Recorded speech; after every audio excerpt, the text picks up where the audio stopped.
जय जगन्नाथ नमस्कार।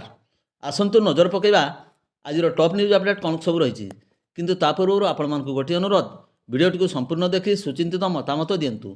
जो मैंने चैनल को प्रथम कर सब्सक्राइब करूँ एवं आसुवा बेल आइकन को प्रेस करूँ जहाँफल प्रत्येक नूतन वीडियोर नोटिफिकेशन आप सर्वप्रथम पाइपर। तेज आसतु नजर पकईवा आज प्रमुख खबर गुड़िक।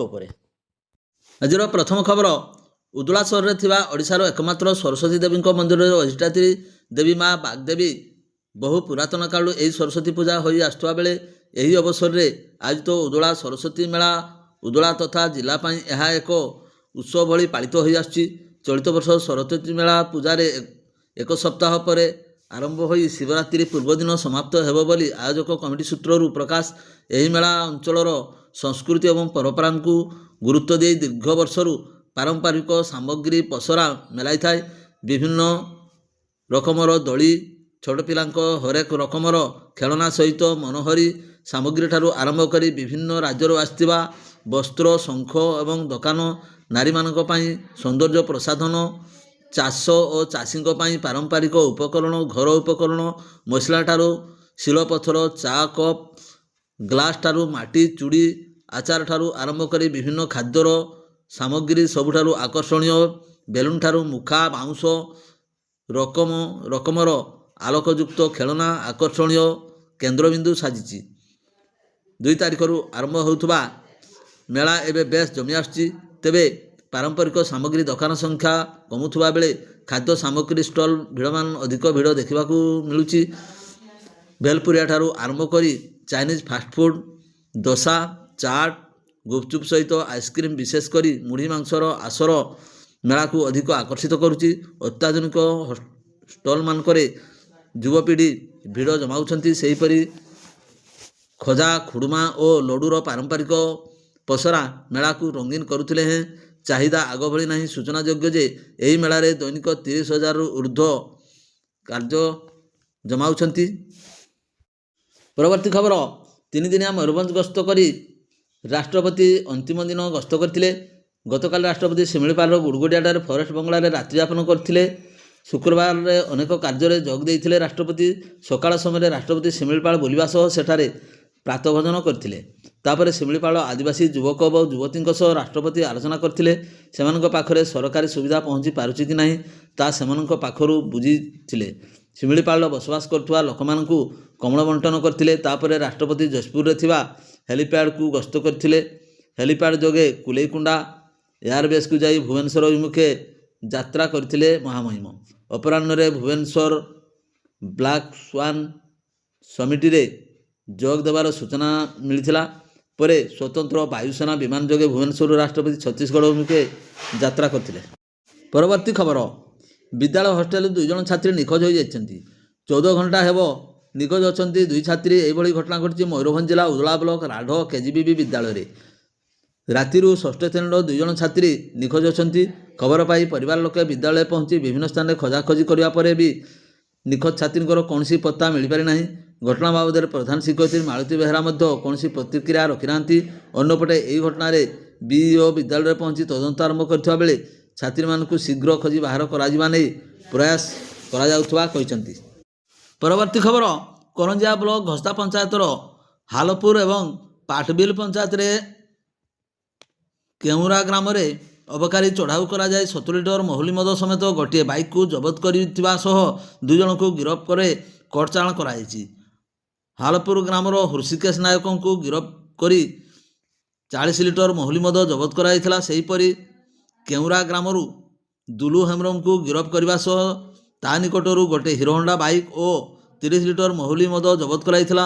अपराह्न अभियुक्त को कोर्ट चालाण करा सूचना मिलुछि। चढ़ाऊ रे करंजिया अबकारी निरीक्षक जयंती आचार्य नेतृत्व में एआईसी रश्मिरंजन नायक सहकारी उप निरीक्षक फुलमणि नायक सुक्रुली एवं करंजिया अबकारी दल सामिल थिबा देखा मिलता। परवर्ती खबर बैसेंगा थाना अधीन नड़पुर उपकंठ कृष्णचंद्रपुर ग्रामर मुढ़ी व्यवसायी दयानिधि साहू को दुर्वृत्त मैंने भुजाले हाणी टंका बैग लुटि नहीं जमापड़ी। दयानिधि राति मुढ़ी आने बेंगल अभिमुखे घर बाहरी जाते। राति प्राय 11टा बेलू अंगारगड़िया निकट में पहुँची समय ହଠାତ୍ ଏକ ପଲ୍ସରରେ 3 ଦୁର୍ବୃତ୍ତ ଆସି ତାଙ୍କ ଭ୍ୟାନ୍କୁ ଅଟକାଇ ଭୁଜାଲି ଦେଖାଇ ଘୋଷାଡ଼ି ଆଣିଥିଲେ ଏବଂ ଟଙ୍କା ସବୁ ଦେବା ପାଇଁ କହିଥିଲେ। ଦୟାନିଧି ରାଜି ନ ହେବାରୁ ସେମାନେ ତାଙ୍କୁ ଭୁଜାଲିରେ ବାରମ୍ବାର ଆକ୍ରମଣ କରିଥିଲେ। ଭ୍ୟାନ୍ ସିଟ୍ ତଳେ ଥିବା 1 ଲକ୍ଷ ଟଙ୍କା ବ୍ୟାଗ୍ ନେଇ ପୁଣି ଆଗ୍ରା ପଟେ ଚମ୍ପଟ ମାରିଥିଲେ। ଖବର ପାଇ ପରିବାର ଲୋକମାନେ ଦୟାନିଧିଙ୍କୁ ଉଦ୍ଧାର କରି ନଡ଼ପୁର ଡାକ୍ତରଖାନାରେ ପ୍ରାଥମିକ ଚିକିତ୍ସା କରି ବାଲେଶ୍ୱର ମୁଖ୍ୟ ଡାକ୍ତରଖାନାକୁ ନେଇଯାଇଥିଲେ। ପୁଲିସ ଲିଖିତ ଅଭିଯୋଗ ପରେ ଏକକ ମାମଲା ରୁଜୁ କରି ତଦନ୍ତ ଆରମ୍ଭ କରିଛି। ପରବର୍ତ୍ତୀ ଖବର, ମୋରଡ଼ା ଥାନା ଅଧୀନ ମାଳିହତା ନିକଟରେ ଗୁରୁବାର ରାତିରେ ଜନୈକ ସ୍କୁଟି ଚାଳକ ଦୁର୍ଘଟଣାଗ୍ରସ୍ତ ହୋଇ ଗୁରୁତର ହୋଇପଡ଼ିଛନ୍ତି। ଗୁରୁବାର ରାତିରେ ବେତନଟୀ ଥାନା ଅଧୀନ ବାହାନଡ଼ା ଉପକଣ୍ଠ ମଉଦା ଗ୍ରାମର ବିପିନ ମହାନ୍ତଙ୍କ ପୁଅ ମଙ୍ଗଲ ମହାନ୍ତ ବୟସ 40 ବର୍ଷ ଏକ ସ୍କୁଟି ଯୋଗେ କାମ ସରି ମୋରଡ଼ା ଚିତ୍ରଡ଼ା ରାସ୍ତାରେ ଘରକୁ ଏକୁଟିଆ ଫେରୁଥିବା ବେଳେ କୌଣସି କାରଣରୁ ଭାରସାମ୍ୟ ହରାଇ ଦୁର୍ଘଟଣାଗ୍ରସ୍ତ ହେବା ସହିତ ରାସ୍ତା ପାର୍ଶ୍ୱରେ ପଡ଼ି ରହିଥିଲେ। ଖବର ପାଇ ମୋରଡ଼ା ଥାନା ଏଏସ୍ଆଇ ମୋହନ କୁମାର ସାହୁ ଘଟଣାସ୍ଥଳରେ ପହଞ୍ଚି ରକ୍ତ ଜୁଡ଼ୁବୁଡ଼ୁ ଅବସ୍ଥାରେ ପଡ଼ି ରହିଥିବା ଗୁରୁତର ମଙ୍ଗଙ୍କୁ ଉଦ୍ଧାର କରିଥିଲେ। ପରେ କିଶାନତାଣୀ ଡାକ୍ତରଖାନାରେ ଭର୍ତ୍ତି କରିଥିବା ବେଳେ ଦୁର୍ଘଟଣାଗ୍ରସ୍ତ ସ୍କୁଟିକୁ ଥାନାକୁ ନେଇଥିବା ସୂଚନା ମିଳୁଛି। ପରବର୍ତ୍ତୀ ଖବର, ଠାକୁରମୁଣ୍ଡା ବ୍ଲକ ମହୁଲିଆ ଥାନା ନମ୍ବର ରାଜ୍ୟ ରାଜପଥ ଠାକୁରମୁଣ୍ଡା ଆନନ୍ଦପୁର ଗଡ଼ଭଙ୍ଗା ଘାଟି ବାଙ୍କରେ ଗୁରୁବାର ଦିନ 10ଟା ସମୟରେ ଭାରସାମ୍ୟ ହରାଇ ଏକ ଗ୍ୟାସ୍ ସିଲିଣ୍ଡର ବୋଝେଇ ଟ୍ରକ୍ ଦୁର୍ଘଟଣାଗ୍ରସ୍ତ ହୋଇଥିଲା। ସୂଚନା ପ୍ରକାଶ ଯେ 2ଟି ଟ୍ରକ୍ ଝାଡ଼ଖଣ୍ଡ ଟାଟାରୁ ଏଚ୍ପି ଗ୍ୟାସ୍ ବୋଝେଇ ଆନନ୍ଦପୁର ପାଖକୁ ଯାଉଥିବା ଜଣାଯାଇଛି। ଗୋଟିଏ ଗାଡ଼ି ଭାରସାମ୍ୟ ହରାଇ ଗଡ଼ଭଙ୍ଗା ଘାଟି ବନଦୁର୍ଗା ଠାକୁରାଣୀଙ୍କ ମନ୍ଦିର ପାଖରେ ଦୁର୍ଘଟଣାଗ୍ରସ୍ତ ଘଟିଥିଲା। WB 37D5534 ନମ୍ବର ବିଶିଷ୍ଟ ଟ୍ରକ୍ଟି ବ୍ରେକ୍ ଫେଲ୍ ହେବାରୁ ଓଲଟି ପଡ଼ିଛି, ତେବେ ବଡ଼ ଦୁର୍ଘଟଣାରୁ ବର୍ତ୍ତି ଯାଇଛି। ଗାଡ଼ିଟି ଡ୍ରାଇଭର ସାମାନ୍ୟ ଆହତ ହୋଇଥିବା ଜଣାପଡ଼ିଛି। ମହୁଲଡ଼ିହା ଥାନା ଏଏସ୍ଆଇ ବିଜୟକୃଷ୍ଣ ସାନ୍ତରା ତଦନ୍ତ ଚଳାଇଛନ୍ତି। ପରବର୍ତ୍ତୀ ଖବର, ବାଙ୍ଗିରିପୋଷି ବନାଞ୍ଚଳ ଅଧୀନସ୍ଥ ବଣକାଠି ପଞ୍ଚାୟତର ଡାଇସାହି ଗ୍ରାମରେ ଦନ୍ତାହାତୀ ଆତଙ୍କ ଦେଖାଯାଇଛି। ସୂଚନା ମୁତାବକ ମଧ୍ୟରାତ୍ରରେ ଦନ୍ତାହାତୀ ପୋଲ ଡାଇସାହି ଗ୍ରାମର ସୁନାରାମ ମାରାଣ୍ଡିଙ୍କ ଚାଳ ଛପର ଘର ଭାଙ୍ଗି ଧାନ ଚାଉଳ ଖାଇ ଦେଇଥିବା ଜଣାଯାଇଛି। ଦନ୍ତାହାତୀ ଆକ୍ରମଣରୁ ଅଳ୍ପକେ ବର୍ତ୍ତି ଯାଇଥିଲେ ପରିବାର ଲୋକେ। ଖବର ପାଇ ବାଙ୍ଗିରିପୋଷି ବନ କର୍ମଚାରୀ ପହଞ୍ଚି ତଦନ୍ତ କରି କ୍ଷତିପୂରଣ ପାଇବା ପାଇଁ ପରିବାର ଲୋକଙ୍କୁ ଆଶ୍ୱାସନା ଦେଇଛନ୍ତି। ଉକ୍ତ ଦନ୍ତାହାତୀ ଦୀର୍ଘ ଦିନରୁ ବିଭିନ୍ନ ଅଞ୍ଚଳରେ ଆତଙ୍କ ସୃଷ୍ଟି କରୁଥିବା ଜାଣିବାକୁ ମିଳିଛି, ହେଲେ ଦନ୍ତାକୁ ବନ ବିଭାଗ ଘଉଡ଼ାଇବାରେ ବିଫଳ ହେଉଛି। ପରବର୍ତ୍ତୀ ଖବର, ଇନ୍ଦିରା ଗାନ୍ଧୀ ରାଷ୍ଟ୍ରୀୟ ମୁକ୍ତ ବିଦ୍ୟାଳୟ ଜାନୁଆରୀ 2024 ଶିକ୍ଷାବର୍ଷ ପାଇଁ ନାମଲେଖା ଏବଂ ପୁନଃ ପଞ୍ଜୀକରଣ ପ୍ରକ୍ରିୟା ଘୋଷଣା କରାଯାଇଛି।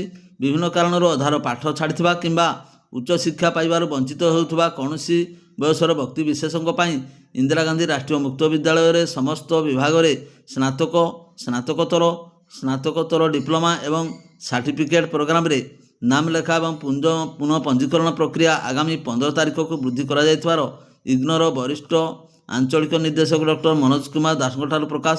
ସ୍ନାତକ, କଳା ଏବଂ ବିଜ୍ଞାନ ବାଣିଜ୍ୟ ବିଭାଗରେ ନାମ ପଞ୍ଜୀକରଣ କରିବାକୁ ଚାହୁଁଥିବା ଅନୁସୂଚିତ ଜାତି ଜନଜାତି ଆବେଦକଙ୍କ ପାଇଁ ନାମଲେଖା ଦେୟ ଏବଂ ପୁନଃ ପଞ୍ଜୀକରଣ ଦେୟ 50% ଛାଡ଼ କରାଯାଇଛି। ଯେଉଁ ଅନୁସୂଚିତ ଜାତି ଏବଂ ଜନଜାତି ଛାତ୍ରଛାତ୍ରୀ ଅନ୍ୟ କୌଣସି ସୂତ୍ରରୁ ରିହାତି ସୁବିଧା ପାଉଥିବେ, ସେମାନେ ଇଗ୍ନୋ ପକ୍ଷରୁ ଦିଆଯାଇଥିବା ଏହି ରିହାତି ପାଇବାକୁ ଯୋଗ୍ୟ ହେବେ ନାହିଁ।